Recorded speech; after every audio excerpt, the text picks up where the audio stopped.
여러분들 헌혈해 보신 분 계시죠? 그 봉투를 받았는데 3만 원이 들어있었다라고 한번 가정을 해보겠습니다. 여러분 그 순간 여러분들의 느낌은 어떨까요?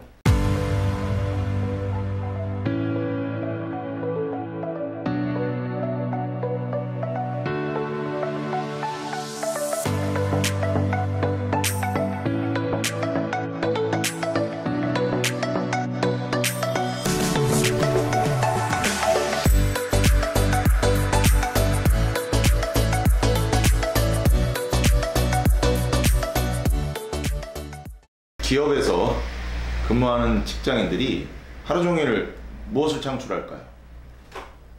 이윤, 자본을 창출하죠. 그렇다면 여러분들이 하루 종일 경기도 곳곳에서 자원봉사 활동하실 텐데 그럼 무엇을 창출할까요? 유용한 무엇을 하긴 하는데 딱히 떠오르는 단어가 없죠. 이것을 한 가지 실험을 살펴보면서 생각해 보기로 하겠습니다.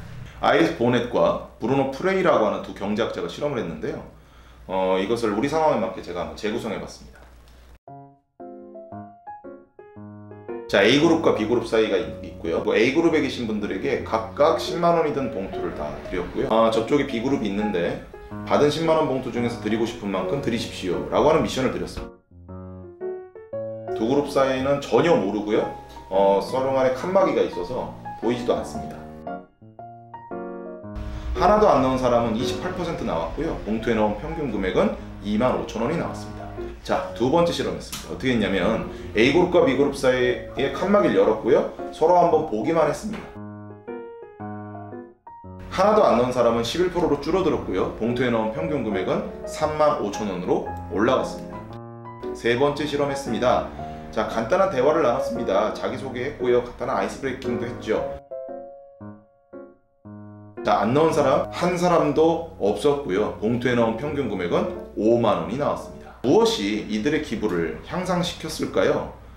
A그룹의 기부를 실행하게 하는 영향력, 이것을 바로 사회적 자본이라고 합니다. 자본처럼 눈에 보이지 않지만 사회적 자본 역시 자본만큼 강력한 영향력을 형성합니다. 시민 참여와 자원봉사는 사회적 자본을 창출합니다. 여러분들 돈이 많으면 훌륭한 사람인가요? 돈이 많은 사회와 훌륭한 사회는 역시 다를 겁니다. 선진복지국가라고 하는 것은 자본만큼 사회적 자본이 많은 사회라고 볼 수가 있겠습니다. 사회적 자본은 시민 참여와 자원봉사를 통해 창출됩니다. 사회적 자본을 창출하는 자원봉사는 어떠한 가치 토대 위에서 활동하는 것인지 지금부터 살펴보도록 하겠습니다. 첫 번째 가치가 자발성입니다. 사진을 한번 보도록 하겠습니다. 조선의용대 창설 기념 사진입니다. 영어로 뭐라고 되어 있죠? 코리안 볼런티어스라고 되어 있습니다. 볼런티어스, 자원봉사자입니다. 의용군, 의병을 나타내는 단어가 볼런티어스입니다. 똑같은 볼런티어스라고 하는 우리가 개념을 보고 우리가 이렇게 해석해 볼 수가 있는 거죠. 한국의 자원봉사자들은 조국 광복을 위해 목숨을 바친 독립군들의 후예입니다. 그러므로 누군가가 시켜서 하는 동원이 아닌 스스로 하는 자원의 정신은 주인의 정신이며 조국 광복의 정신이다. 우리 이렇게 해석할 수가 있다라고 하는 것이죠. 두 번째 가치를 살펴보도록 하겠습니다. 산, 바다, 강, 도로. 공통점이 뭘까요? 우리 모두의 것이죠. 어린 왕자를 쓴 생텍쥐베리라고 하는 소설가는 이것을 이렇게 표현했습니다. 아직 태어나지 않은 우리 후손에게서 잠시 빌려왔다라고 하는 것이죠. 이런 특징을 가진 것들을 뭐라 그러냐? 바로 공공재라고 합니다. 시민 참여 활동, 자원봉사 활동은 공공의 영역에서 공익을 위한 것입니다. 크고 작은 공공재들을 한번 찾아보시기 바랍니다. 그 크고 작은 공공재가 있는 모든 곳마다 다 자원봉사 활동처라고 볼 수가 있겠습니다. 그래서 이 공공재를 어떻게 가꾸고 지킬 것인가, 이것이 바로 자원봉사를 만들고 기획해야 될 기획의 지점이라고 보실 수가 있겠죠. 세 번째 가치는 무보수성입니다. 여러분들 헌혈해 보신 분 계시죠? 우리가 한번 가정을 해보죠. 해주신 분이 봉투를 주었다라고 한번 생각해 보겠습니다. 3만 원이 든 돈 봉투를 받았을 때 여러분 그 순간 여러분들의 느낌은 어떨까요? 별로 좋지 않을 겁니다. 그것은 헌혈이 아니라 매혈이 되기 때문입니다. 그것도 아주 헐값에 내 피를 판 행위가 되는 것이죠. 고귀한 여러분들의 행동인 헌혈이 3만원 봉투로 인해서 순간 헐값의 매열로 추락하게 되는 겁니다. 그래서 무보수성이 바로 그 지점에서 중요하다라고 하는 것이죠. 다른 차원에서 한번 더 볼까요? 자원봉사는 갑일까요? 을일까요? 자원봉사는 어떤 대가에서도 자유로운 무보수성이기 때문에 언제나 갑입니다. 작은 대가라도 받았다라고 하면 그 순간 그 사람은 을이 됩니다. 그러나 자원봉사자들은 어떤 대가에서 자유롭기 때문에 언제나 갑인 것이죠. 그런데 한국 사람들은 갑이 되면 뭘 하려고 그럽니까? 갑질입니다. 자, 자원봉사 하면서 갑질이 있을까요? 없을까요? 우리가 의도하진 않았지만 갑질을 할 수도 있습니다.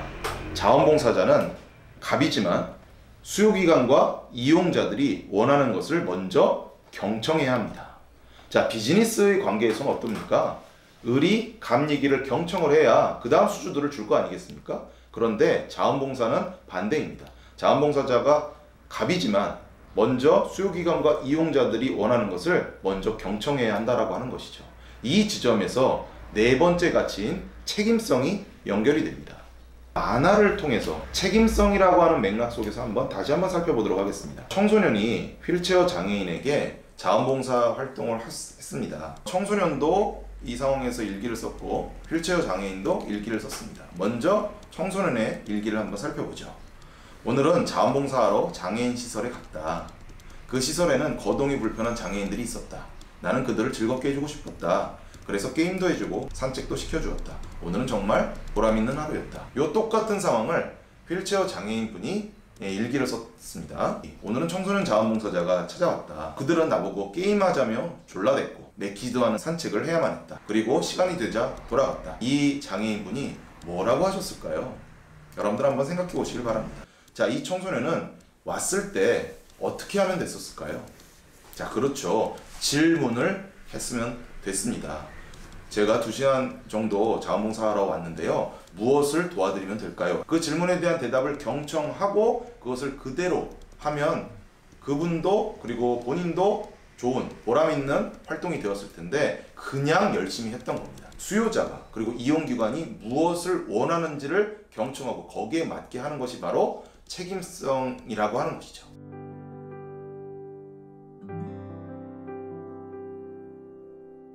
자원봉사는 시간과 돈이 있으신 분들만이 하는 활동이 아닙니다. 앞서서 얘기했던 자발성, 공익성, 무보수성, 책임성 네 가지의 가치가 다 포함된 활동이 자원봉사 활동이죠. 자, 그러면 우리가 역사적 맥락에서 한번 살펴볼까요? 자, 일제강점기 한번 보겠습니다. 여러분들 잘 알고 계시는 3.1운동. 3.1운동 어떻습니까? 그분들 자발적으로 했죠. 그리고 공공에 의해서 했습니다. 그 다음에 무보수성이죠. 그 다음에 책임적인 어떤 활동을 하였습니다. 3.1운동 자원봉사 활동입니다. 울산 장려운동 역시 자발성, 공익성, 무보수성 자원봉사 활동이죠. IMF 때 어떤 운동이 일어났죠? 금모기 운동이 일어났죠. 자발성, 공익성, 무보수성 자원봉사 활동입니다. 6월 항쟁, 태안에서 기름 누출 사건 때, 그다음에 세월호 때, 그리고 최근에는 촛불 혁명까지 모두 다 자원봉사 활동이라고 볼 수가 있겠습니다. 말모이라는 영화가 있습니다. 저는 이 우리말 큰사전이 조선어학회 분들이 고진, 고초와 탄압 가운데서 힘겹게 만든 산물이라고 알고 있었습니다. 그런데 그 영화 마지막에 전국의 많은 분들이 자발적으로 그 다음에 공공의 이익을 위해서 그 다음에 무보수적으로 그 다음에 책임적인 어떤 열정을 가지고 만들었던 참여했던 바로 그 사건 이것도 바로 자원봉사 활동인 것입니다. 정리를 해보겠습니다. 에드워드 윌슨이라고 하는 학자는 이렇게 얘기를 했습니다. 이타적인 인간은 역사적으로 늘 이기적인 인간한테 졌다고. 그런데 이타적인 집단은 이기적 집단한테 늘 이겼다라고 했습니다. 여러분들 자원봉사 활동은 혼자 하는 활동이 아닙니다. 함께 하는 활동이죠. 여러분들 이제 앞으로 경기도 곳곳에서 자원봉사를 통해서 경기도를 행복하고 좋은 사회로 만들기 위해서 여러분들이 참여를 하실 텐데 멋진 팀워크를 통해서 경기도를 변화시키는 여러분들 되시기 바랍니다. 수고하셨습니다.